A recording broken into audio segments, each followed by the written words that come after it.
Welcome to your Health Facts podcast. Today, we're going to be talking about something that might surprise you. It's the connection between infectious diseases and dementia. We often think of dementia as this separate thing, but the brain is really susceptible to a lot of changes. If your overall health is affected, your brain's going to be affected too. And that Mhm. can mean changes in mood, energy, and even how well you think. Yeah, and one of the biggest examples of that is the flu. I mean, everybody gets it every year. And now we've even got this avian flu going around, which is kind of scary. It really is. The flu is a really good example of how an infection can have a lasting impact on the brain. Yeah, I actually got the flu really bad once in medical school. Like, really bad. I was out for, 3 months. Yeah. Turns out I was really low on vitamin D. Oh, wow. Yeah. Vitamin D is super important for the immune system. Exactly. And, when you have a bad infection like that, it can really do a number on your body, Hmm. especially your brain. Absolutely. And a big part of that is inflammation. When your body's fighting off an infection, it releases all these chemicals called cytokines. Cytokines, right? And some of those cytokines cause inflammation. Now, inflammation is important for fighting off infection, but too much of it can be a problem, especially in the brain. So what can we do about it? Like, how do we treat the flu? Well, the main treatment for the flu is antiviral medications, specifically a class of drugs called neuraminidase inhibitors. Tamiflu is probably the most well-known example. Yeah, Tamiflu, I've heard of that. These medications work by preventing the virus from replicating and spreading in your body. But the key is to start them early, ideally within 48 hours of when your symptoms start. So if you think you might have the flu, don't wait. Go see your doctor right away. Exactly. The sooner you start treatment, the better your chances of a quick recovery. Now, there are two main neuraminidase inhibitors that are used, acetaminophen, which is Tamiflu, and zanamivir, which is Relenza. Okay, so Tamiflu and Relenza. Yeah, those are the big ones. Tamiflu is available in pill form or intravenously, which makes it a bit more versatile. Zanamivir is inhaled. Now, both drugs can have side effects like stomach upset, nausea, things like that.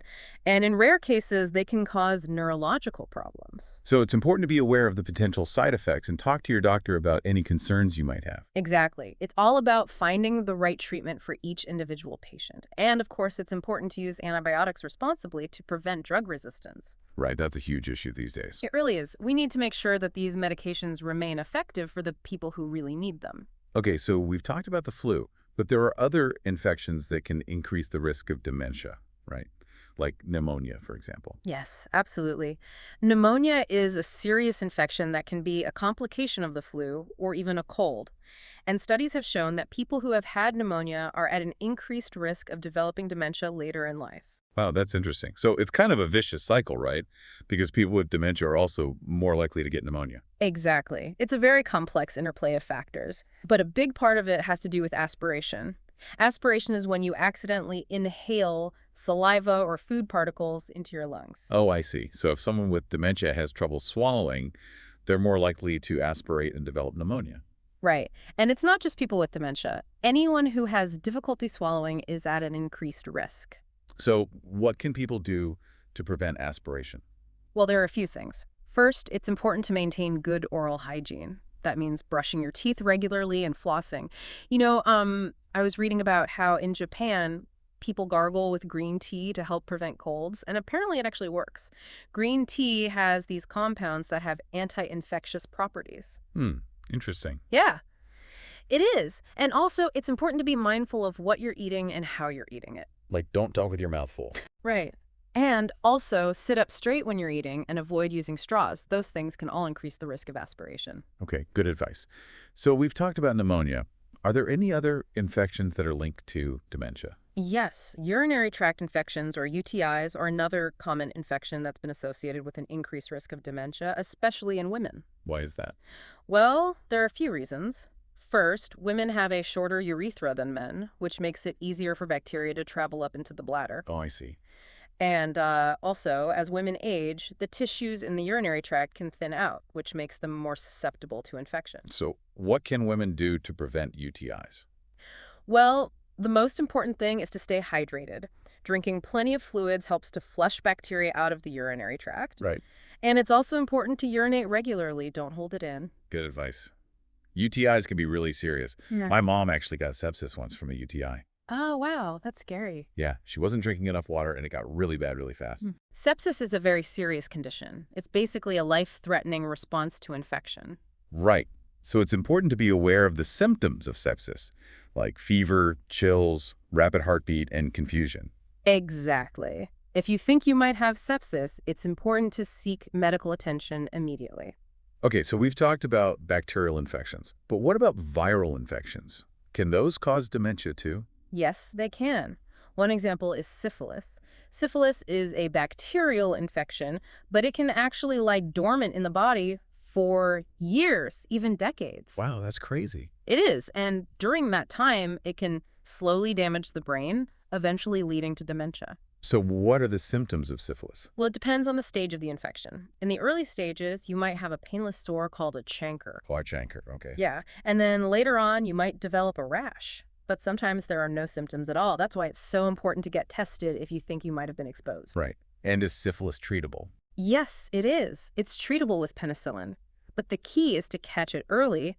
The longer it goes untreated, the more damage it can do. Okay, so syphilis is one viral infection that can cause dementia. Are there any others? Yes, another one is the herpes simplex virus, or HSV. HSV is the virus that causes cold sores. Oh yeah, everyone gets cold sores. Right. But what a lot of people don't realize is that HSV can actually infect the brain. Really? Yeah. It's not common, but it can happen. And when it does, it can cause all sorts of problems, including encephalitis, which is inflammation of the brain.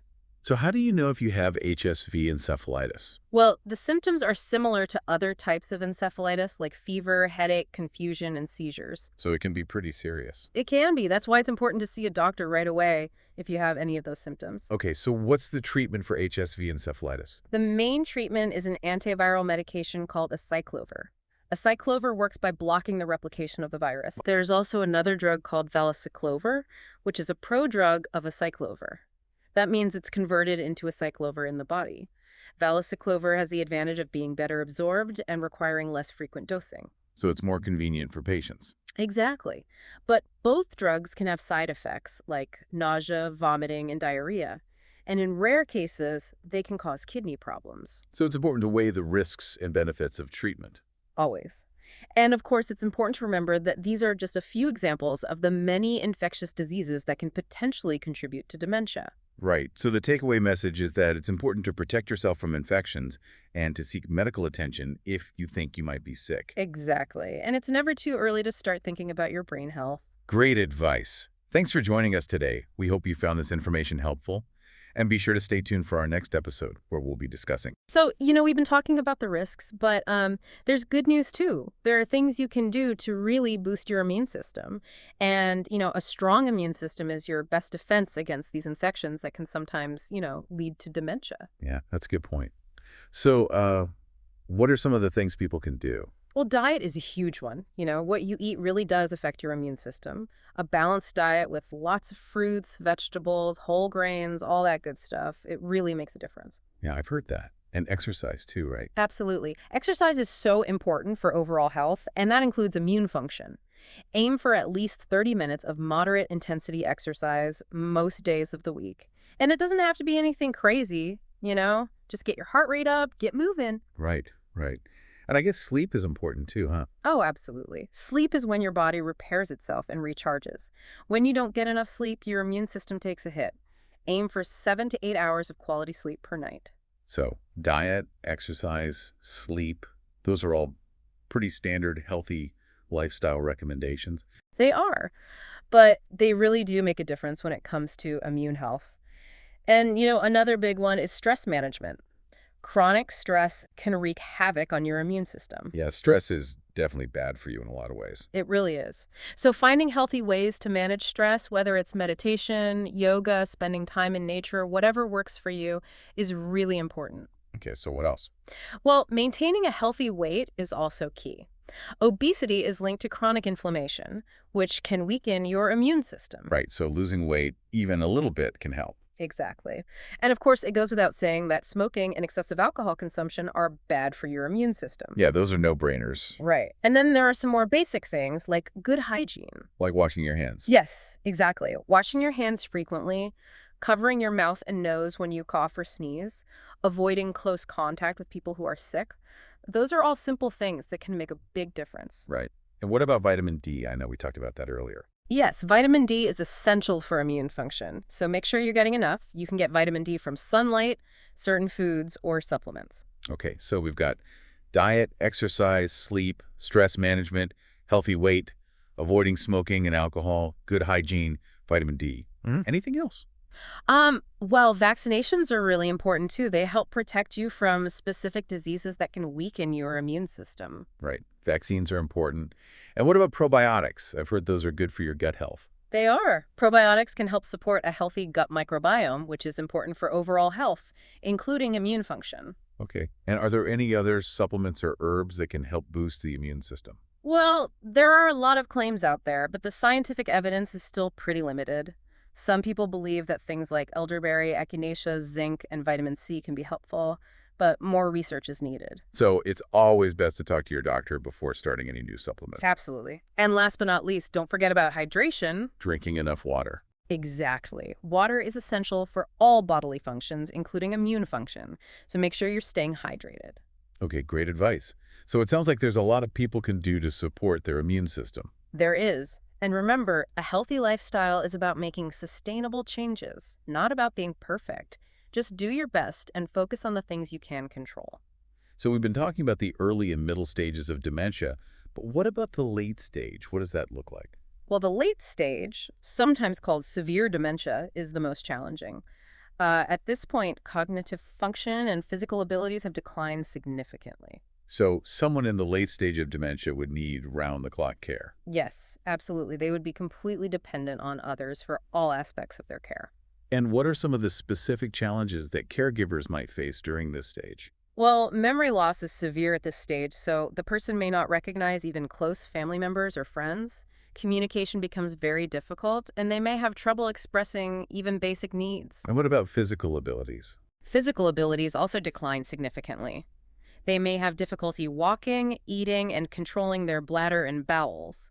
It sounds incredibly difficult for both the person with dementia and their caregivers. It is. It's a very challenging stage of the disease, and it's important for caregivers to have support, both practical and emotional. Absolutely. So we've talked a lot about dementia today, but what's the most important thing for people to remember? I think the most important thing is that early diagnosis and intervention can make a huge difference. If you or someone you know is experiencing cognitive decline, don't wait, see a doctor right away. And what kind of treatments are available for dementia? Well, there's no cure for dementia, but there are medications that can help manage the symptoms and slow the progression of the disease. There are also therapies that can help with behavioral changes and support services that can make life easier for both the person with dementia and their caregivers. So there is hope, even though it's a difficult diagnosis. Absolutely. And remember, every person's experience with dementia is unique. Some people live for many years with mild symptoms, while others progress more quickly. Well, this has been a really informative discussion. Thank you so much for sharing your expertise with us today. It's been my pleasure. And for our listeners, if you'd like to learn more about this topic and many others, please visit us at yourhealthfacts.com. Thanks for listening.